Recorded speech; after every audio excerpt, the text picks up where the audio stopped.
It's been a minute since we last spoke about self-publishing, but I did promise that I'll be giving you content that I have experienced and that I'll be speaking with you about issues that will be of benefit to you. So today's video is going to be about things I wish I knew as a first-time author.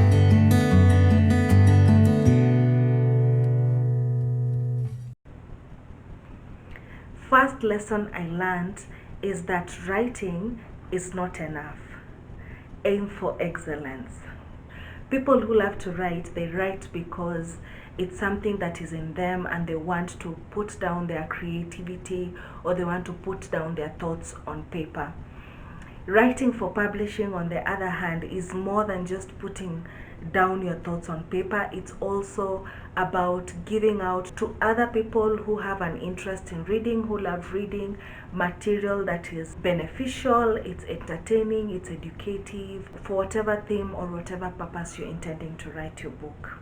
I learned that writing was not enough when I started editing my book, and I had to think of a wider crowd than myself. Because originally when I started writing, I was expressing what was in me or what I was creating on my mind. And now after finishing, through the editing process, through the whole polishing process, I realized that I'm also interested in what my reader will be taking out of the book. So as much as I had the content, I subconsciously noticed that I needed my content to be excellent or to be pleasant enough for somebody else to read. So to achieve this, I did tweak some information and I did do a lot of editing. I was very mindful of the language I used and the words that I used. Editors will break your heart and sometimes shatter your dreams. And it's not in bad faith that they do this. Editors, as I've spoken in my previous videos, are very objective people, and they're people who are professional and who approach writing and reading from a very different perspective than the one that an author really does. What an editor does is when you're finished writing your script and you're thinking it's perfect, they will see the loopholes, they will see information that is missing, they will tell you if the story is worth telling others or if it's something that has a lot of mistakes or if it's repetitive or it's one point that is repeating itself without really answering the main questions that make readers read a book, which is what, when, why, where, how. If your book does not answer these questions, then an editor can easily tell you, you know what, go back to the drawing board, or your book is not ready, or go and make these changes to make your book appealing and readable to others. So yes, an editor can shatter your dreams or break your heart, the way you want to look at it. But if you do take their advice with a positive mindset, then you're likely to even write a better book than what you thought you are capable of. Blab is everything. Even when I go to the streets or to a bookshop to buy a book, the first thing I do is check the cover, then read the blurb on the back. If the blurb attracts me, then I feel that I can be able to read the content. That's when I purchase a book. So what I learned in the process of self-publishing is my blurb has to speak about everything that is in the book in a short manner and in a curious manner, a manner that will give people information that is in the book while at the same time maintaining curiosity so that they're able to want to read more that is in the book. You are going to be discouraged. So I've spoken about beta readers and editors and the roles they play in the book, but sometimes you consult other people on different issues that you'd like to cover. The thing about this is the more people who read your book will give a different outlook to it. For me, I did give my close family members and friends my book to read to just give me a feel of what people would think about, and some of the closest people to me did discourage me from writing the book. They did tell me they did not want me to speak about the issues that I've spoken about on the budding tree, which is a topic I will cover in the next video. Some even felt that I was being too upfront. Some felt that the issues that I was speaking about on the book of the budding tree are issues that should not be spoken about, or it's an abominable topic. And so those are some of the discouragements I got. Some of the things that were spoken to me, I must say, did derail my writing or did delay my deadline in terms of finishing the whole publishing process, because I had to rethink about the decisions I made. There is nothing new under the universe. So I conceived the idea of writing The Budding Tree 3 years ago. However, I only got writing in 2018, and even when I was beginning to write, of course, I did do my research. I wanted to know what is already there in the market in terms of the genre of book I was writing on, in terms of the material that was in the book, and I did realize that I am not the first, not the second, nor the third, nor the 30th person to speak about issues that affect women, issues of infertility, issues of stigmatization. I realized I was not the first person to speak about this. I wasn't the first person to speak about traditional medicine, to speak about modern medicine. I realized I wasn't the first person. What I realized though is I can give this story in my own way, from my own voice, from my own eyes, and make it unique to me. Whether it was already there or not, I realized that I also have a role to play in the society by giving my own opinion. So yes, there is nothing new under the universe. There is no author who will say they've spoken about things that have never been spoken about. We see stories each day speaking about love, speaking about a bad ending of love like Romeo and Juliet. We've seen good endings of love, like many books outside there that speak about love. So even in my case, I felt that though my story was not unique, it could be unique from my own perspective. Writing has changed the way I read.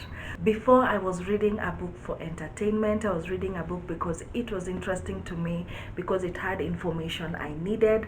Now I read a book for more reasons than that. Before I read a book, I'm keen to notice the author, to notice the kind of books the author has written, if it's their first book, if it's a series of books, or if he has written many books. I'm also keen to know the kind of typing the author used. I try and understand where the author came from before writing this book.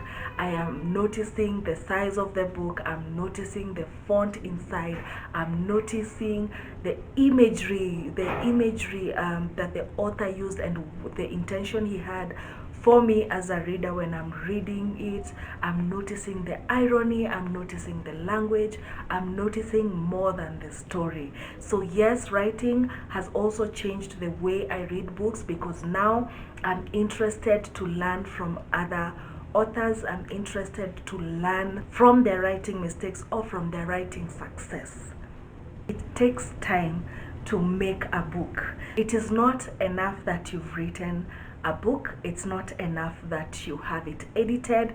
It's not enough that you've made a cover and that you've officially published the book. It takes more than that. And this is a lesson I'm learning to date, even as I try to continue marketing and selling and speaking about the budding tree. I have learned that it is more than just writing. It is more than publishing. It is important that I've done these steps, because it's gotten me here. Any author would feel great if people read their books, if people want to learn more about their books. So I have learned the art of networking, the art of speaking about my book in itself, trying to get the word out there about my book, and basically doing each and everything possible to make sure that the book is a success. This is a very deep and intense, and may I say intimate topic, and I wish to discuss it on a future video. But I did learn the important lesson that writing, going through the whole process and eventually publishing is not the end of it. There's so much that comes into play after that. If finish writing the book before you edit. What happens is you write a chapter and you want to go back and make sure it's perfect, but in the process you could spend a month or two on that chapter just trying to make it perfect, and it will eat on your time and even discourage you from continuing with the other chapters because you will feel you're not perfect. The ideal situation for a first-time writer who wants to be a first-time publisher is to basically write to the end and then come and look at your mistakes finally. That will save you time, and it will even encourage you to keep writing. It will encourage you to learn from your mistakes and also to correct them, other than correcting a chapter at a time, derailing your time and derailing your writing morale. It is important to have an outline. What an outline does is guide you on how or you're writing your script and making sure that you do not miss any of the information that you wanted to give to your reader. So whether you can see an end to your book, an outline will help you not forget, because we are human. So it's important that you take time to sit down and write down your thoughts in the order in which you'd want them to appear in the book, and then follow those notes to actually fill the body of the book. It helps you not to forget anything, and it also helps you be articulate and be more expressive in your way of writing. My first book will not be a perfect book. We do not like to admit it, but once the rubber hits the road, you start noticing that it is not the best of works you'd have done.